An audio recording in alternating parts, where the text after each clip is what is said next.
Page number 825 से उत्तर तंत्र 54वां अध्याय श्लोक 1-2। अब इसके आगे कृमि रोग प्रतिषेध अध्याय का व्याख्यान करेंगे, जैसा कि भगवान धन्वंतरी ने कहा था। श्लोक 3, 4, 5, 6। अजीर्ण अध्यशन असात्म्य विरुद्ध मलिन भोजनों से, वे व्यायाम न करने से, दिन में व्यायाम न करने से,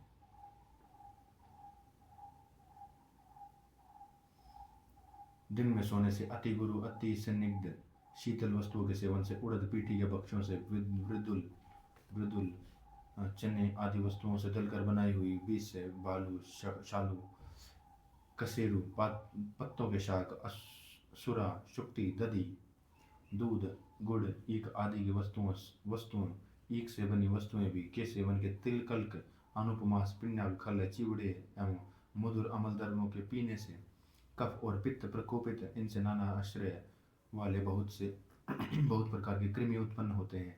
कफजन्य पुरुष कृमिजन्य अमाशय और पक्वाशय में क्रमशः रहते हैं। रक्तजन्य कृमि को स्थान प्राय करके दमनिया कही है। श्लोक 7 है। कृमि की जाति। कृमि 20 प्रकार के, इनका वर्गीकरण पुरीषज कफज रक्तज भेद से 3 प्रकार का, इसको विस्तार से कहता हूँ। विषय मंतव्य। पुरुष में उत्पन्न होने वाले अतिसार एवं गृहिणी रोग, गृहिणी आदि रोगी के पुरुष में पाए जाने वाले सूक्ष्म एवं स्थूल कृमि पुरीषज्य कहे जाते हैं। कफ में उत्पन्न होने वाले काश श्वास प्रतिशय एवं क्षय रोगों में कफ में पाए जाने वाले कृमि कफज कहलाते हैं। कफ रक्त में उत्पन्न होने वाले कुष्ठ वर्ण आदि में तथा अन्य रोगों में रक्त में पाए जाने वाले कृमि रक्तज्य कहलाते हैं। पुरुष जन्य कृमि 7 हैं, अथवा यथा अज्वा विज्वा किप्य चिप्य गंडूपद चुरुष दधिमु द्विमुख। श्लोक 9-10।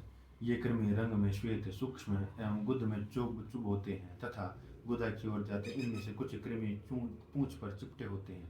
ये पुरुष जन्य कृमि शूल अग्निमांद्य पांडु रोग विष्टम्भ बल का नाश लालसराव अरुचि हृदय रोग अतिसार उत्पन्न करते हैं। इन लक्षणों से समझना चाहिए। श्लोक 11। इन कृमियों में गंडूपद कृमि लाल रंग का लंबू केचुए के आकार का होता है। शूल अद्यमान अतिसार और अग्निनाश करता है। श्लोक 12। कफजन्य कृमि दर्प पुष्प महापुष्प प्रलून चिपिट पिपलिका दारुण भेद से 6 प्रकार के हैं। श्लोक 13। इस पर इनका आकार सारे शरीर पर रोंटे वाले सिर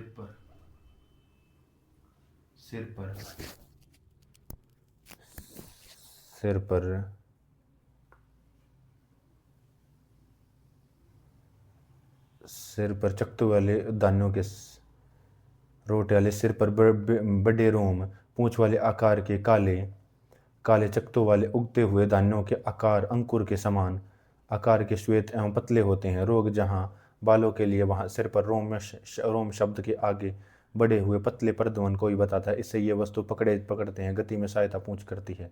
ये कृमि मज्जा को खाते हैं, तालु एवं श्रोत्र को खाते हैं, आंखों को चाटते हैं। इनसे शिरोरोग हृदय रोग वमन और प्रतिशय उत्पन्न होता है। श्लोक 15।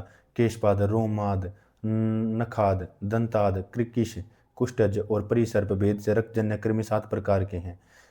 केश सिर के बालों को खाने वाले, रोमाद शरीर के रोम को खाने वाले, कृकिश गर्भवती स्त्री के उदर पर श्वेत जो धारियां सी पड़ी जाती हैं उनको श्वेत रेखाएं उत्पन्न करने वाले। श्लोक 16। ये रक्तजन्य कृमि ईशतः रक्तवर्ण कृष्णवर्ण चिकने और चिपटे होते हैं। प्राय करके ये कृमि रक्त के आश्रय से होने वाले कुष्ठ विसर्प पीड़िका आदि व्याधि समुदेश में कहे रोगों के से उत्पन्न होते हैं। श्लोक 17-18। उड़द पिट्ठी के भक्ष्य दाल पत्तों के शाक से पुरुष जन्य कृमि उत्पन्न होते हैं। मांस उड़द गुड़ दूध दही तेल से कफजन्य कृमि उत्पन्न होते हैं। विरुद्ध भोजन अजीर्ण में भोजन शाक आदि में रक्तजन्य कृमि उत्पन्न होते हैं। ज्वर शरीर में विवरणता शूल हृदय रोग में स्थिरता चक्कर आना भोजन में अरुचि अतिसार ये कृमियों के उत्पन्न होने के लक्षण हैं। श्लोक 19। प्रारंभ में 13 कृमि पुरुषजन्य और कफजन्य दृश्य हैं। केशाद आदि रक्तजन्य 7 कृमि अदृश्य हैं। इनमें रक्तजन्य कृमियों के प्रारंभ में 2 कृमि असाध्य हैं। श्लोक 20-21। इनमें से किसी एक प्रकार के कृमि को मारने की इच्छा से रोगी को सुरसादिगण से सिद्ध किए घृत को संदिग्ध करके तीक्ष्णतर अति तीक्ष्ण योग से कफनाशक प्रथम प्रथम वमन कराए, फिर विरोचनोक्त योगों से विरेचन देवी। श्लोक 22। कृमि रोग को जो बेर, कुल्थी और सुरसादिगण के क्वाथ में विडंग से साधित तेल और लवण मिलाकर अस्थापन बस्ती देवे। श्लोक 23। निरु के वापिस आ जाने पर रोगी को गर्म पानी से स्नान करा के तुरंत वैद्य रोगी को कृमिनाशक भोजन देवे, विडंग सहित स्नेह से स्नेह बस्ती देवे। श्लोक 24। फिर शीरीष अपमार्ग के स्वरस को मधु के साथ पिए। श्लोक अथवा केबूक का स्वरस मधु के साथ पिए, तीक्ष्ण द्रवों से संस्कृत भोजन करें। डाक। श्लोक 25। डाक के बीज का स्वरस या इसका कल्क चावलों के पानी के साथ पिए। श्लोक 26। बकायान के पत्तों का स्वरस मधु के साथ पिए, पतूर मछली या सुरसादी गण के पत्तों का स्वरस मधु के साथ पिए। घोड़े का लीद का चूर्ण विडंग या चूर्ण मधु के साथ चाटे। श्लोक 27। मूषक पर्णी उदूर कानी के पत्तों को पीसकर इसमें पीठी मिलाकर इनमें पुपली का कचौड़ी बनाकर खाए और पीछे से कांजी पिए। कांजी का गुण कृमि नष्ट करना है, परंतु निरंतर सेवन कृमि कारक है। श्लोक 28। अथवा सुरसादिगण में पकाया तेल पीना चाहिए, विडंग का चूर्ण पिट्ठी में मिलाकर इनसे भक्ष्य अन्न बनाए। श्लोक 29। अथवा विडंग के कषाय से अच्छे प्रकार भावित तिलों को तेल पिलाए। श्लोक 30 है। सेह के पुरीश के चूर्ण को विडंग के कषाय से या त्रिफला के कषाय से बलि प्रकार 7 बार भावना देकर इसका चूर्ण करके मधु के साथ चाटे, पीछे से आंवला का रस क्वाथ या बहेड़े का अथवा हरड़ का क्वाथ पिए। श्लोक 31 है। यही विधि रागा, सीसा, लोहा, ताम्र आदि धातुओं में भी बरते, अर्थात इन धातुओं की भस्म को विडंग या त्रिफला के क्वाथ से बलि प्रकार भावना देकर मधु के साथ चाटे, पीछे आंवले आदि का क्वाथ पिए। श्लोक 32। करंज नाटा का स्वरस मधु के साथ पिए, पीपली मूल को बकरी के मूत्र के साथ पिए, त्रिपु रांगा को दही के पानी में घिसकर 7 दिन पिए। पुरुष जन्य कफ जन्य कर्मियों को इस विधि से नष्ट करे। श्लोक 34। सिर, हृदय, नासिका, कान, आंख में स्थित नाना प्रकार के कृमियों को अंजन, नस्य, अवपीड़न विधि से विशेष रूप में चिकित्सा करे। घोड़े की लीद के स्वरस को बली प्रकार सुखाकर इसे विडंग के क्वाथ से भावित करके इस चूर्ण का नासा में प्रदम, नस्य, फुत्कार से देना देवे। श्लोक 36। घोड़े की लीद की भांति रागा, सीसा आदि धातुओं का चूर्ण विडंग के क्वाथ से भावना देकर प्रदम, नस्य देवे। काशी को घिसकर इसकी शाही को सुरसा आदि गण से सिद्ध किए तेल में मिलाकर नस्य देवे। रोम को खाने वाले कृमियों में इंद्रलुप्त रोग की चिकित्सा करे। दांत को खाने वाले कृमियों की चिकित्सा मुख रोग में कह दी गई है। रक्तजन्य कृमियों की चिकित्सा कुष्ठ साध्य चिकित्सा की बात करे। सब कृमियों में सुरसादि गण का उपयोग सब रूपों में, खाने में, पीने में, स्नान आदि में करना चाहिए।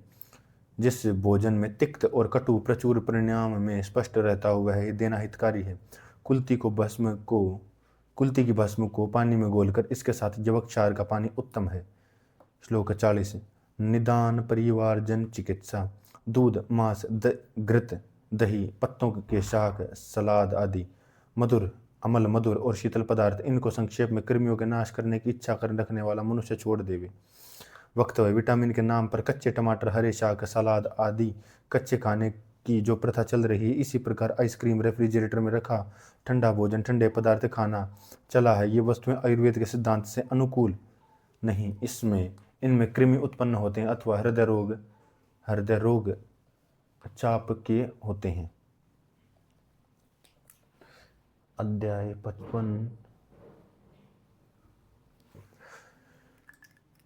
55 श्लोक 1-2। अब इसके आगे उदावर्त प्रतिषेध का व्याख्यान करेंगे, जैसा कि भगवान धन्वंतरी ने कहा था। श्लोक 3। जीने की इच्छा वाला बुद्धिमान मनुष्य स्वभाव से प्रवृत्त होने वाली वायु के नीचे या ऊपर जाने वाले वेगों को न रोके। श्लोक 4। वायु मल मूत्र जृंभा, आश्रु, चीख, उद्गार, वमन इंद्रिय शुक्र के उपस्थित वेगों को रोकने से उदावर्त उत्पन्न होता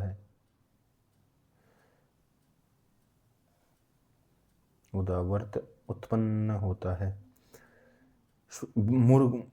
भूख, प्यास, श्वास, निद्रा, इनको रोकने से उदावर्त उत्पन्न होता है।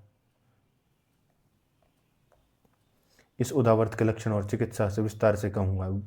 पूर्वोक्त वातादि कारणों से भिन्न होने के कारण उदावर्त 13 प्रकार का है। अपथ्य भोजन के कारण जो उदावर्त होता है वह इनसे भिन्न है, उसको अलग कहेंगे। श्लोक 7 वातजन्य उदावर्त अपने मार्ग में रुकी अपान वायु, अद्यमान शूल, हृदय का अवरोध, सिर में दर्द, श्वास वृद्धि, हिक्का, कास, प्रतिशय, गलग्रह, टॉन्सिलाइटिस, कफ, पित्त का प्रसरण, पुरीष, क्षय या मुख से मल की प्रवृत्ति उत्पन्न करता है। श्लोक 8 पुरुष का वेग रोकने से अद्यमान शूल, कर्तन समान पीड़ा, अवरोध, ऊर्ध्व वायु, मल की मुख में प्रवृत्ति होती है। मूत्र का वेग रोकने से मूत्र कठिनाई से थोड़ा त्याग होता करता है। मेहन, गुद्द, वक्षण, बस्ती, अंड, नाभि प्रदेश तथा सिर में वेदना तीव्र होती है। मूत्राशय में गति नहीं होती, शरीर टूटता है, कांटों के चुभने के समान शूल होता है। श्लोक 11 जंभा के रोकने से मन्य स्तंभ, गल स्तंभ, शिरोरोग, कंप, शुप्ति आदि वात रोग, कान, नाक, मुख और आंखों के भयानक रोग उत्पन्न होते हैं। अश्रुजन्य उदावर्त रोकने से आनंद के कारण या शोक के कारणों से उत्पन्न आंसुओं को रोक लेने सिर में भारीपन, भयानक नेत्र रोग, पीनस उत्पन्न होते हैं। छींक के वेग को रोकने से सिर, नाक, कान और में भयानक रोग होते हैं। कंठ और मुख में वायु से भरे रहते हैं।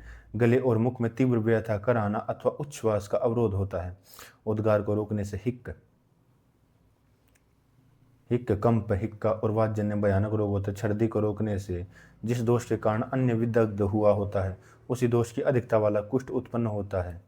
शुक्र के उपस्थित वेगों को रोकने से मूत्राशय, गुद, मुश्क, शोफ, पीड़ा, मूत्र अवरोध, शुक्राश्मरी, शुक्र का शरण, हस्त पीड़ा, अंगमर्द और शुक्रावे रोग जन्य रोग होते हैं। भूख के उपस्थित वेग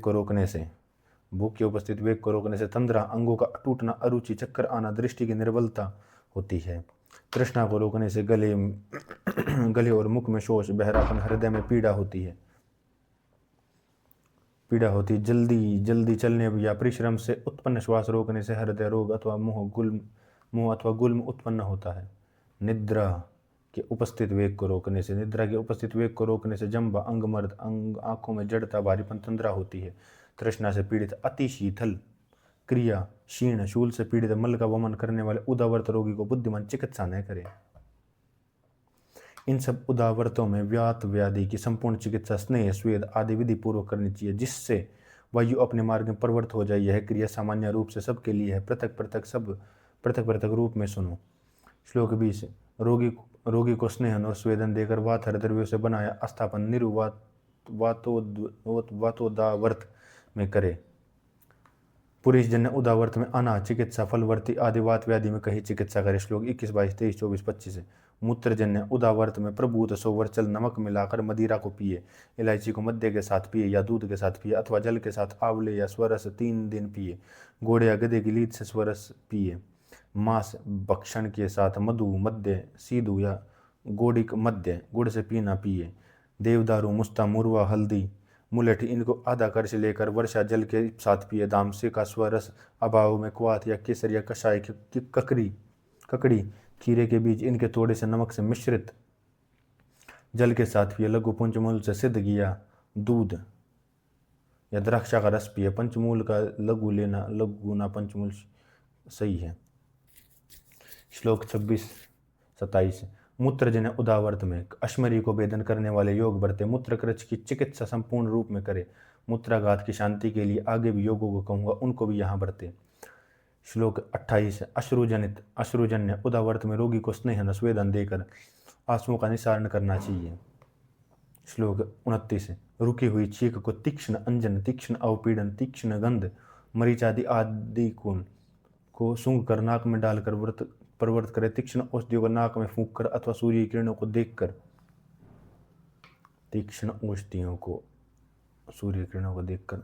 प्रवृत्त करें। उद्गारजन्य उदावर्त में धूम, नस्य, कवलग्रह विधि से स्नेहिक धूम वर्ते। सुवरचल और विजेरे के रस से मिली सुरा को पिए। श्लोक 31 छर्दी के उदावर्त में दोषों के अनुसार भली प्रकार स्नेह आदि विधि करे। यवक क्षार और लवण से मिश्रित अभ्यंग में घृत का उपयोग करना उत्तम है, तेल भी कुछ बरते। श्लोक 32-33 शुक्र उदावर्त में बस्ती को शुद्ध करने वाला ककड़ी, कुष्मांड के बीज, पंचतृण मूल आदि द्रव्यों का प्रक्षेप करके दूध का दूध का छठवां भाग। दूध से 4 गुने जल में दूध का पाक करे, जब पानी जल जाए केवल दूध बच जाए तब उसको पीकर प्रिय स्त्रियों के साथ रमण करे। भूख को रोकने से उत्पन्न उदावर्त में सन्निग्ध उष्ण अल्प भोजन हितकारी है। श्लोक 34। प्यास को रोकने से उत्पन्न उदावर्त में मंथ घृत के साथ शीतल जल में घोले सत्तू या शीतल यवागु पिए। श्रमजनित श्वास से पीड़ित मनुष्य को विश्राम देकर मांस रस से भोजन देना चाहिए। श्लोक 35। निद्रानाश में दूध पिए सोए, इच्छित व्रताएं सुने। भैंसों का पीना चाहिए। और डल्लन ने गाय का दूध पीने का लिखा है, परंतु चरक में भैंस के दूध गुण का वर्णन, इसमें भैंस का दूध लेना चाहिए। श्लोक 36। अद्यमान शूल परिकृतिका आदि में दोषों के अपने अनुसार चिकित्सा करे। जिस रोग में जो औषध नहीं वह औषध उस रोग में बरते, जो चिकित्सा यहाँ पर नहीं कही गई है वह उसके योग्य है उससे बरते। श्लोक 39 40 37 38 39। कोष्ठ में स्थित वायु रुक्ष कषाय कटु तिक्त भोजनों से कुपित होकर तुरंत ही उदावर्त उत्पन्न कर देता है। इसमें यह वायु मूत्र मल रक्त कफ में स्त्रोतों को अधोवय स्त्रोतों को उदावर्त ऊपर की ओर गति वाला करता है। मल को अत्यंत वृत्त गोल डल लेड़ने के रूप में कर देता है। इससे हृदय बस्ती में शूल भारीपन अरुचि होती है। वायुमल मूत्र कठिनाई से त्याग होता है। रोगी के श्वास काश प्रतिशय दाह मोह वमन ज्वर प्यास हिचकी शिर रोग मनोरोग कान के रोग अथवा अन्य बहुत से वाजन्य रोग हो जाते हैं। श्लोक 41। उदावर्त के इस रोग को तेल लवण से अभ्यंग करके सनिग्ध करके स्वेदन देकर निरु देवे। जिस रोगी को अतिसार हो उसे दोष के अनुसार भोजन देकर अनुवासन बस्ती देवे। श्लोक 42। कठिन उदावर्त यदि इस प्रकार से शांत न हो तो उदावर्त रोगी को स्नेहन और स्वेदन देकर बहुत बार एरंड तेल आदि स्नेहन विरेचनों से विरेचन देवे। श्लोक 43 44। निशोत और पीलू को कांजी एवं चित्रक आदि पाचन द्रव्यों के क्वाथ के साथ पिलाए। हींग कूट व वच्च सूरज शार विडंग इनको क्रमशः दुगना करके चूर्ण बनाए। इस चूर्ण को कांजी से देवे। ये दोनों योग उदावर्त जन्य और वात जन्य शूल को नष्ट करते हैं। श्लोक 45। देवदारू चित्रक कूट सोट हरड़ गुगलू पुष्कर मूल इनको आधा आड़क 32 पल पानी में क्वाथ करे, चतुर्थांश शेष लेकर पिए। इसके पीने से उदावर्त नष्ट होता है। श्लोक 46 47। सूखी मूली सूखा आद्रक सोठ पुनर्वा बिल्लव पंचमूल अमलतास इनका गूदा इनका पानी में क्वाथ करके इसके घृत पकाए। इसके पीते रहने से भयानक उदावर्त संपूर्ण रूप में नष्ट हो जाता है। वच्च अतीश कूट युवक्षार पीपली चित्रक इनको गर्म पानी से पिए। श्लोक 49। कुटुंबी का मूल मेनफल कलिहारी अतीश वच्च कुष्ठ किण्णव सुराबी चित्रक इनको परस्पर समान भाग लेकर चूर्ण करके गर्म पानी से पिए। देवदारू चित्रक त्रिफला बड़ी कटेरी इनका चूर्ण गोमूत्र से पिए। श्लोक 50। जौ और कटेरी के फल मिश्रित एक प्रस्थ लेकर एक आढ़क जल में पकाए, आधा प्रस्थ आधा पल शेष रहने पर इसमें हींग मिलाकर पिए। श्लोक 51। मेनफल के बीज तुम्बी के बीज पीपली कटेरी इनका चूर्ण और इन करके नाड़ी यंत्र के गुद में फुत्कार से प्रदमन करे, जिससे यह चूर्ण गुदा में पहुंच जाए। श्लोक 43 53 54। निकुंभी दंती कमिला निशोध कुटुंबी चित्रक अग्नि अजवायन डलहन कृतवेदन कड़वी तुम्बी पीपली सिंधु इनका चूर्ण करके गोमूत्र में पकाए। जब घट हो जाएं तो व्रती बनाने योग्य हो तब उतार कर इनसे गुदा में जाने योग्य व्रतियां बनाए। ये दोनों योग तुरंत ही रोगी की शांति के लिए अमृत के समान है।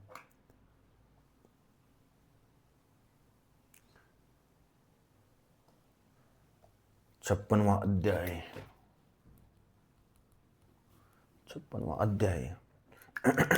अब इसके आगे विश्वजी का प्रतिषेध का अध्याय का व्याख्यान करेंगे, जैसा कि भगवान धन्वंतरी ने कहा था। श्लोक 3। अन्नपान विधि से आमाजीर्ण विष्टबदाजीर्ण विदाराजीर्ण जो कहे हैं उनके द्वारा विसूचिका और अल्सक होते हैं। विलंबिका भी इन्हीं अजीर्णों को उत्पन्न होती है। इस अजीर्ण के कारण वायु शरीर में सुई चुभने के समान वेदना उत्पन्न होती। इस अवस्था को वैद्य विसूचिका कहते हैं। परिमित मात्रा में खाने वाले एवं भोजन विधि को जानने वाले प्रकृतिकरण आदि अष्टविधि अष्टविध आयतनों के इष्टे देशे। विधि को जानने वाले मनुष्य विसूचिका रोग से पीड़ित नहीं होते। दूषित आमाशय वाले अजित इंद्रिय खाने के लालची, विसूचिका रोग से खाने के लालची मूर्ख लोग विसूचिका से पीड़ित होते हैं। विषमंतव्य विषमंतव्य परंतु कभी कभी विशेषतः वसंत ऋतु के अंत में कहीं कहीं जनपोध्वंस चरक या मारक शुरुत के रूप में विसूचिका फैलती है। श्लोक 6 लक्षण मूर्छा अतिसार वमन प्यास शूल चक्कर आना ऐठन जम्बाई आना दाह विवर्णता कंप हृदय सिर पीड़ा सिर में फूटने का सा शूल होता है। विषमंतव्य इस रोग में प्रथम शूल उठता है और साथ ही वमन एवं विरेचन का प्रारंभ हो जाता है। फिर अन्य पिपासा आदि लक्षण व्यक्त होने लगते हैं। खाया पिया निकल जाने पर चरक के शब्दों में आम मांस धावन सा दर्व प्रवृत्त होता है। उद्वेष्टन ऐठन विशेषतः टांगों व बाहों में होने लगता है। श्लोक 9 8 7 8 अलसक उदर में अतिशय अध्यमान मूर्छित बेमान होना करहाना उदर में रुकी अपान वायु को चढ़ती है। ऊपर वायु और मल का कोष्ठ में बहुत अवरोध होता है। इस अवस्था को अलसक कहते हैं। इसमें प्यास उद्गार रुके रहते हैं। वक्तव्य अलसक अलस आलसी होना रिक्रिएशन की शक्ति का नष्ट होना। श्लोक 9 किया हुआ भोजन कफ और वायु से दूषित होकर न तो ऊपर को वमन में जाता है और न ही नीचे विरेचन रूप में प्रवृत्त होता है। इस अवस्था में शास्त्र को जानने वाले पुराने आचार्य विलंबिका कहते हैं यह अति कष्ट साध्य है। विषमंतव्य इस रोग में खाया हुआ आहार मुक्त उदर में वायु एवं कफ से ही विशेष रूप से दूषित होता है और इसमें पित्त का संपर्क नहीं होता। वैसे अलसक के समान इसमें भी न वमन होता है और न अतिसार होता है। कफ एवं वायु के अजीर्ण के लक्षण होते हैं। श्लोक 10 जिस देश में स्थित जिस दोष को व्याप्त आम हो उस देश में विशेष रूप से वह दोष वेदना करता है। उस स्थान को दोष के लक्षण वाले तोद आदि आमजन्य रोगों के लक्षणों से स्तंभन अद्यमान पहचाने। श्लोक 11 जिस रोगी के दांत ओठ नख काले पड़ गए हों, जिसको थोड़ी चेतना वमन होती हो, आंखें अंदर धस गई हों, मन स्वर क्रश हो गया हो, संधियां सब स्टील हो गई हो, वह मनुष्य मर जाता असाध्य होता है। श्लोक 12 साध्य विसूचिका में एडी से दाह संज्ञा प्रबोधन के लिए अभिपाचन के लिए अग्नि से सेक करे, अन्न शल्य को निकालने के लिए तीक्ष्ण वमन देवे, दोष के पाव का विमुख होने पर लंघन श्वेद आदि की से पचन और विरेचन देवे। इसी प्रकार वमन विरेचन से शोधन हो जाने पर मूर्छा अतिसार आदि शीघ्र ही शांत हो जाते हैं। श्लोक 13 विसूचिका आदि में अस्थापन को भी पथ्य कहते हैं। अन्य योगों को भी सुनो। श्लोक 14 हरड़ वच्च हींग इंद्रजो लहसुन सोवरचल अतीस इनका चूर्ण गर्म करके पानी पीने से शूल विसूचिका और अरुचि को तुरंत नष्ट करता है। श्लोक 14-15 दहवाश कर्ण शिरीष आदि से दुंदुबी स्वर्णीय में कहे शारागद को विड लवण को अथवा प्रचुर गुड़ युक्त सरसों को गर्म पानी से पिए। सेंधो और हींग को कांजी से पिए। त्रिफला त्रिकटु को समान मात्राएं बिजोरे के रस से पिए। त्रिकटु को पाँचों नमक के साथ थोर के दूध में मिलाकर पिए। वात व्याधि से गंडीर पलाश आदि से जो कल्याणक लवण कहा गया उसमें बरते। पीपली अजवाइन शवक नख छीकनी इनको पीपली और दंती को कांजी के साथ पिए। पीपली के कल्क को दंती के साथ कुड़वी तुरी के रस के साथ पिए। पीपली और सोठ के कल्क के साथ गर्म पानी पिए। श्लोक 18 त्रिकटु करंज का फल हल्दी दारू हल्दी इनके बराबर बिजोरे की जड़ इनको पानी में पीसकर गोलियां बनाकर छाया में सुखाए। इन गोलियों के अंजन करने से विसूचिका नष्ट हो जाती है। श्लोक 19 बलि प्रकार वमन विरेचन लंघन हो जाने पर रोगी को भूख लगने पर दीपनीय पाचनीय चित्रक औषधियों से संस्कृत पेय विलेपी आदि से चिकित्सा करे। श्लोक 20 क्रमशः आम अपक्व अन्न रस और मल संचित होकर कुपित ऊर्ध्वगामी अपान वायु से अवरुद्ध होने पर और भी बढ़कर अपने स्वाभाविक मार्गों में प्रवर्तन नहीं होता, जब इस प्रकार अवस्था को आना कहते हैं।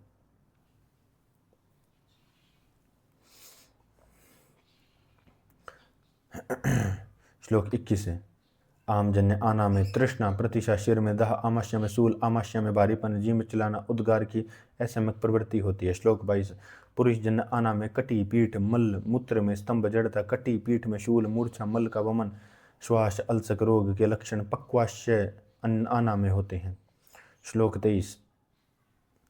आमजन्य आना में अविपाकर जन्य रोगी को वमन करा के पिपलादि दीपन द्रव्यों से साधित पेय आदि कर्म बरते। श्लोक 24।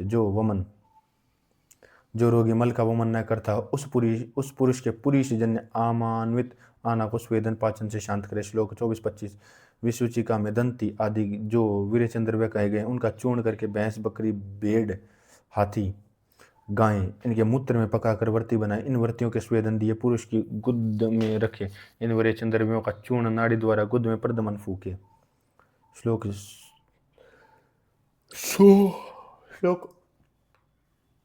26।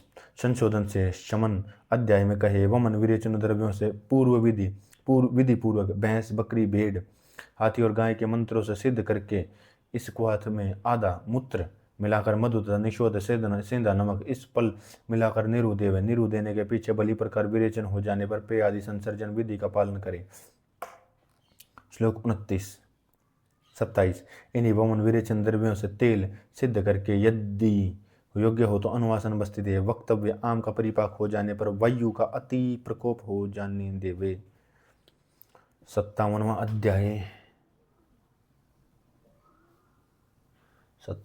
अध्याय। अब इसके आगे अरोचक प्रतिषेध अध्याय का व्याख्यान करेंगे। जैसा कि भगवान धन्वंतरी ने कहा था, विषमंतव्य अरोचक आहार की रुचि इच्छा अभिलाषा चाह न होने पर खाने में स्वाद का अनुभव न होना, यह वातादि दोषों की विकृति से भी होता है और काम शोक आदि मानसिक विकृति से भी होता है। श्लोक 3। वातादि पृथक दोषों से तीनों दोषों के मिलने से तथा चित्त के विषय काम क्रोध भय आदि से अन्न वह स्त्रोतों में हृदय में दोषों में अतिशय व्याप्त हो जाने पर अन्न में रुचि नहीं होती। वैद्य इस रोग को भक्तोपघात अरोचक कहते हैं। 5 प्रकार का होता है। श्लोक 3। वातज्य अरोचक में हृदय और शूल में हृदय में पीड़ा और मुख में विरसता होती है। श्लोक 4। पित्त अरोचक में हृदय में दाह चोष की अधिकता मुख में तिक्तता मूर्छा प्यास होती है। कफजन्य अरोचक में कंडू भारीपन कफ का स्त्राव स्थिरता तंद्रा और मुख में मधुरता रहती है। श्लोक 5। सन्निपात जन्य अरोचक में वायु पित्त कफ इसके हृदय बहुत से लक्षण उत्पन्न करते हैं। श्लोक 7। संराग काम क्रोध काम शोक भय से विकृत चित्त के कारण या विभत्स वस्तु के दर्शन से चिंताजन्य अरोचक होता है। श्लोक 6। वातजन्य अरोचक में वचा के क्वाथ से वमन करके मनुष्य पीपली विडंग युवक्षार हिरणों बागा रसना इलायची हींग सिंधु सौंठ इनके चूर्ण स्नेह घी सुराया गर्म जल से पिए। श्लोक 7। पित्त में गुड़ के जल शरबत से या काकुल्य आदि गण से वमन करना प्रशस्त है। सिंधु शर्करा मधु घी का स्नेह उत्तम है।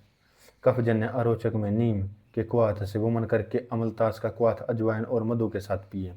श्लोक 8। वायु का अनुबंध होने पर कफजन्य अरोचक में वातजन्य अरोचक में कहा कृष्ण विडंग आदि चूर्ण पिए। सन्निपातजन्य अरोचक असाध्य कहकर वातादि अरोचक नाशक चिकित्सा करें। श्लोक 9, 10, 11। चारले द्राक्षा पटोल विड नमक बैंत करीर नीम मुरवा हरड़ बहेड़ा बेर आंवला कुटज करंज के बीज अमलतास का गूदा इनसे गौमूत्र में विधि पूर्वक ले बनाए। 2 मुस्ता वच्च त्रिकटु हल्दी दारू हल्दी बाहरगी कुष्ठ चित्र इनको पीसकर मेढे के मूत्र में लेह की बाती। 3 पाटा वंशलोचन अतीश पिंड हरिद्रा इनको पीसकर इनसे हाथी के मूत्र में लेह बनाए। मंडुकी ब्रह्मी जल शुक्ति आक गिलोय किलहरी इनको भैंस के मूत्र में विधि पूर्वक बनाए। इन चारों लेहों से चाटने वाला मनुष्य में गुल में अरुचि श्वास कंठ रोग हृदय रोग नहीं होते। श्लोक 12। जिस देश में जैसे भक्ष्य बनाए जाते हैं उन भक्ष्यों को अपने देश के नाना प्रकार के भक्ष्यों को मन के अनुकूल भक्ष्यों को मूल फल शाडव राग रायता के साथ खावे। पान पेयों के साथ पिए। नाना प्रकार के मांस रसों को नाना प्रकार के खाए। लघु रुक्ष मन के अनुकूल भक्ष्यों को खाए। इस अरोचक में विधि पूर्वक निरु देवे मृदु विरेचन शिरो विरेचन देवे। श्लोक 13। त्रिकटु हल्दी त्रिफला इनका चूर्ण करके यह क्षार मिला के मधु के साथ मुख से रसोत्पत्ति के लिए अवले के रूप में चटाई। श्लोक 14। मुस्तादिगण अर्घवादिगण 10 मूल इनके क्वाथ में तिक्त कटु द्रव्यों से बनाए ले मधु के साथ खाए, मूत्र से बनाए, आसव गुड़ से बनाए, अरिष्ट पालाशार पानी से बनाए के साथ बनाए, शार अक्षारास्व मधु मध्य वेद माधव मधु कृत मैद्य इनके समान गंध वाला मध्य पिए। श्लोक 15। कफवात के कारण अग्निमांद्य होने पर उनकी शांति के लिए यह विधि बरते। श्लोक 16-17। वांछित वस्तु की अप्राप्ति से, भय से, शोक से, अंतराग्नि जठराग्नि के नष्ट होने पर, प्राप्य पदार्थों को रुचि उत्पन्न करने के लिए, रोगी देवे अप्राप्त विषयों के फिर से प्राप्त होने के लिए पुरातन सैकड़ों कथाएं राम नल युधिष्ठिर आदि की सुनाकर उसे समझाए। मन में दीनता हो जाने पर आश्वासन देना उत्तम है। अरोचक जो प्रिय हो वह सेवन करना चाहिए। 58वां अध्याय। 58वां अध्याय श्लोक 1-2। अब इसके आगे मूत्राघात प्रतिषेध अध्याय का व्याख्यान करेंगे, जैसा कि भगवान धन्वंतरी ने कहा था। विषमंतः मूत्राघातों में मूत्र को बढ़ाने वाले, शुद्ध करने वाले, प्रवृत्त करने वाले आहार विहार तथा औषध का प्रयोग किया जाता है। श्लोक 3-4। वात कंडुलिका अष्टिला तंबिस्ति मूत्रातीत मूत्र जठर मूत्रोत्संग मूत्रशय मूत्र ग्रंथि मूत्र शुक्र उष्णवात मूत्रोकसाद 2 इस प्रकार के 12 प्रकार के मूत्राघात कहे जाते हैं। श्लोक 5-6। वात कंडुलिका रुक्षता से मलमूत्र आदि के उपस्थित वेगों को रोकने के कारण बस्ती में आश्रित वायु मूत्र के साथ में लेकर रोककर वृत्तुलाकार बनकर विरुद्ध गति होकर करती है। इससे मूत्र थोड़ा थोड़ा वेदना के साथ धीरे धीरे प्रवृत्त होता है। इस अवस्था को वात कंडुलिका कहते हैं। यह अति दारुण है। श्लोक 7-8। गुद और मूत्राशय में मध्य में स्थित अपान वायु अष्टिला के समान कठोर ग्रंथि को उत्पन्न करती है। ग्रंथि स्थिर ऊंची उठी होती, इस कारण मलमूत्र वायु का अवरोध होता है। मूत्राशय में अद्यमान होता है, बस्ती में तीव्र वेदना होती, इसे वष्टिला कहते हैं। श्लोक 9-10।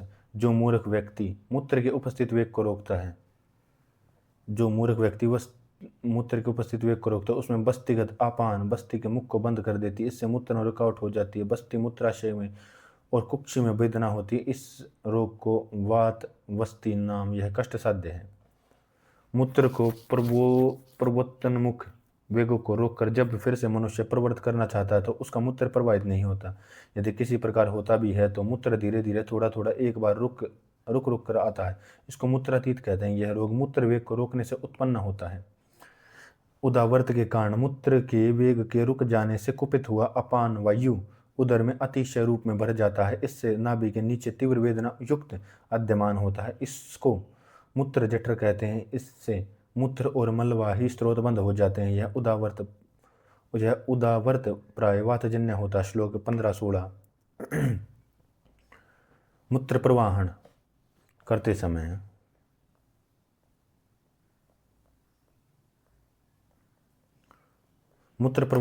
समय मूत्र बस्ती में या मूत्रनाल में अथवा मेहन की मणि अग्रभाग में सहसा बंद हो जाए, रुक जाए तो प्रवाहन करते समय रक्त के साथ धीरे धीरे थोड़ा थोड़ा वेदना के बिना प्रवाहित हुआ मूत्रोत्संग कहलाता है रोग होता है। यह रोग विमार्गगामी वायु अपान वायु के कारण उत्पन्न होता है। रुक्ष एवं क्लांत शरीर वाले पुरुष के बस्ती में स्थित पित्त और वायु कष्टदायक वेदना उत्पन्न करते हैं। इसको मूत्र संशय कहते हैं। श्लोक 18-19 है। बस्ती के अंदर गोल छोटी स्थिर सदा वेदना युक्त मूत्र मार्ग को रोकने वाली अश्मरी के लक्षणों से युक्त ग्रंथि जिस पुरुष में सहसा उत्पन्न हो जाते उसे मूत्र ग्रंथि कहते हैं। वेदना आदि में अश्मरी के लक्षण है। श्लोक 20-21। मूत्र वेग के उपस्थित होने पर जो पुरुष मैथुन करता है उसमें वीर्य के साथ मूत्र सहसा प्रवृत्त होता है। यह वीर्य कभी मूत्र के पहले या कभी मूत्र के पीछे प्रवृत्त होता है। इसमें मूत्र का रंग राख मिश्रित पानी के समान, इनको मूत्र शुक्र कहते हैं। श्लोक 22-23 है। व्यायाम, मुसाफिरी, धूप आदि से वायु अथ द्वारा आवृत पित्त बस्ती में पहुंचकर बस्ती मेहन गुद्द को जलाता हुआ मूत्र को नीचे की ओर प्रवृत्त करता है। इसमें मूत्र का रंग हल्दी के समान या रक्त मिश्रित या केवल रक्त में ही आता कठिनाई से प्रवृत्त होता है। इसको उष्णवात कहते हैं। श्लोक 24, 25, 26। जब मूत्र विशद पिच्छल विपरीत पीत वर्ण दाह युक्त घट होता है, इसका रंग सूखने पर गोरोचना के चूर्ण के समान होता है। इस रोग को मूत्रोक्त साध कहते हैं। इस रोग को बुद्धिमान पित्तजन्य कहते हैं। जब मूत्र पिच्छल घट श्वेत क्लेश से प्रवृत्त होता था, सूखने पर शंख के चूर्ण के समान श्वेत वर्ण होता है। इसको मूत्रोक्त कसाद कहते हैं। यह कफ के कारण होता है। यह 12 प्रकार के मूत्राघात कह दिए। सामान्य चिकित्सा कषाय, कल्क, घृत, भक्ष्य, लेह, दूध, क्षार, मध्य, आश्व, स्वेद, उत्तरवस्ती और अश्मरी नाशक हैं। विधि बुद्धिमान बताते हैं। ककड़ी, खीर आदि के बीजों का कल्क कर्ष सिंधु के साथ मिलाकर कांजी के साथ पीने पर मूत्रकृच से मुक्त हो जाता है। श्लोक 30। मूत्रकृच रोग युक्त रोगी सुवर्चल युक्त सुरा को पिए। मांस भक्षण करके मधु या मद्य का गुड़ का बनाकर पिए।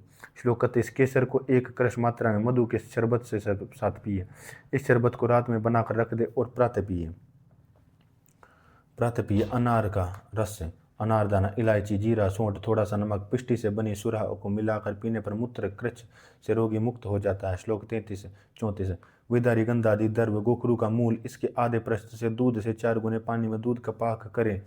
दूध मात्र विशेष रह जाने पर इसे शीतल करके इसमें शर्करा और मधु मिलाकर इसे पिए।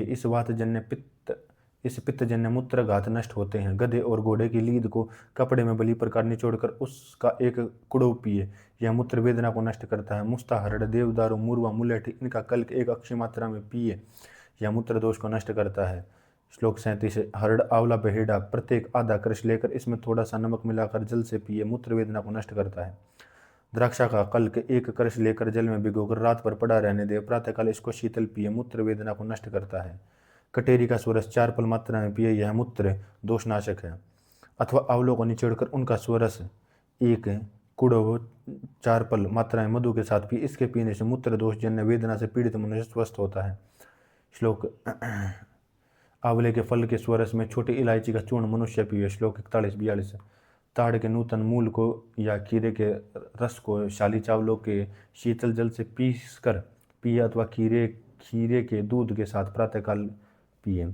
श्लोक 43। काकुल्य आदि मधुर गण से सिद्ध किया दूध और घी मिलाकर मनुष्य पिए। इससे मूत्र दोष एवं अश्मरी होती है। 44-45। बला, गोखरू, कोंच की अस्थि, ताल मखाना, चावल, शतपर्वक, मूल, जल, गंडीर, दूब, देवदारू, चित्रक, बहेड़ा की मज्जा इनको सुरा के साथ पीसकर सुरा से मनुष्य पीते हैं। इसमें मूत्र दोषों का शोधन होता है और अश्मरी नष्ट होती है। श्लोक 40। पाटला के क्षार को जल में घोलकर नितारे। इस प्रकार 7 बार करे। इसमें थोड़ा सा तेल मिलाकर यह मूत्र विकार को नष्ट करता है। क्षार और जल का प्रमाण कल्प विधि से जाना। इसमें क्षार को 4 गुना जल में घोलकर छानना चाहिए। नड़सार, पाषाण भेद, दर्प, ईक, खीरा, ककड़ी और विजयसार इनको दूध में पीसकर घी में पिलाए। श्लोक 48। पाटला, यवक्षार, पारिभद्र, फरहद और बकायन, तिल इनके शारोदक, दालचीनी और इलायची, पिपली इनका चूर्ण पिए अथवा पटला आदि प्रत्येक के पृथक शारोदक में दालचीनी आदि का चूर्ण मिलाकर गुड़ के साथ लेह बनाकर खाए।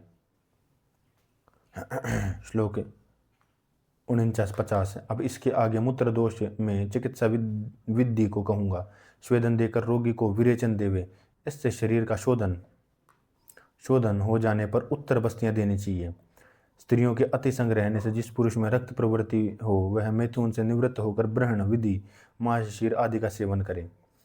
श्लोक 42। मुर्गे की वसा और तेल इनको उत्तर बस्ती में देना हितकारी है। उत्तर बस्ती की विधि विस्तार पूर्वक पहले कह दी गई है। श्लोक 43, 44, 45, 40, 47। मधु आधा आडक दूध को मथ कर निकाला घी 1 आडक, शर्करा का चूर्ण, द्राक्षा चूर्ण प्रत्येक 1 आडक, कोंच का, ताल मखाने का, पिपली का चूर्ण आधे प्रत्येक आधा भाग आडक मिलाए। इन सब को एक करके मंथन दंड में मथे। इसमें 1 क्रश 1 हथेली में आने वाली मात्र चाट के ऊपर से दूध पिए। वमन आदि से शुद्ध शरीर होकर इस घृत का सदा सेवन करने से मूत्र दोष जन्य सब रोगों की दूसरे रोगों योगों से भी शांत नहीं हो सकते, ये सब शांत हो जाते हैं। रक्तजन्य दोष भी शांत हो जाते हैं। वंध्या स्त्री गर्भ धारण करती है, इस घी के सेवन में स्त्री योनि दोष युक्त मुक्त हो जाती है। श्लोक 48, 58, 59, 60, 62, 64। बलाग्रत बला बेर की मज्जा, मुलेठी, गोकरू, शतावरी, कमलनाल, केश से कशेरु, तालमकाने, बीज, ध्रुवा, शालपर्णी, बिदारी, कालानुसारिवा, कृष्णिपर्णी, अतिबला, काकुल्य आदि गण। गिलोय को छोड़कर इनको परस्पर समान भाग लेकर 4 गुने जल में 1 तुला 100 पल गुड़ के साथ पकाए। द्रोण परिणाम 4 आढ़क शेष रह जाने पर उतार कर इसे 1 आढ़क घृत सिद्ध करे। इस घृत के सेवन से मनुष्य मूत्र दोषों से मुक्त हो जाता है। डल्लन ने पेय का अर्थ दूध किया है, परंतु पानी के बिना औषधियों का रस नहीं आता। वंश लोचन का चूर्ण, शर्करा का चूर्ण, इनको समान भाग लेकर सबके बराबर मधु मिलाकर प्रशस्त दिन में चाटना प्रारंभ करे। इनमें यथाशक्ति मात्रा खाकर पीछे से दूध पिए। जितेंद्रिय बनकर इसके खाने से मनुष्य शुक्र दोषों से मुक्त हो जाता है। मैथुन के क्षीण मनुष्य शीघ्र ही आरोग्य लाभ करता है। ओजस्वी बलवान मनुष्य इसके पीने से उत्तेजित हो जाता है। श्लोक 64, 65, 66, 67, 68, 69, 70, 71, 72। महाबलाधिकृत चित्रक सारिवा बला, कालानुसारिवा द्राक्षा, इंद्रियाण, पीपली, एरंड, मुलेठी, हरड़, आंवला प्रत्येक एक क्रश लेकर इनके कल्क से 1 द्रोण जल, 1 द्रोण में घी, 1 आढ़क सिद्ध करे। छानकर शीतल होने पर इसमें शर्करा, 1 प्रस्त वंशलोचन, 1 प्रस्त बलि प्रकार मिलाए। इसमें से परिमित मात्रा को यथा समय दोष और बल के अनुसार पिए। वात से, पित्त के कफ से दूषित शुक्र, रक्त से दूषित ग्रंथि, रेत वाला जो स्वास्थ्य आरोग्य चाहे वह पिए। यह घृत जीवनीय, बृहण, बलवर्धक है, बुद्धि के लिए हितकारी, धन्य, सर्वरोग नाशक, कल्याणकारी है। इस घृत के सेवन से स्त्री को पुत्र की प्राप्ति शीघ्र होती है। असंसर्जन्य दोषों को साथ तथा संपूर्ण दोषों को यह घृत नष्ट करता है। यह संपूर्ण मूत्र दोषों को यह चिकित्सा करे।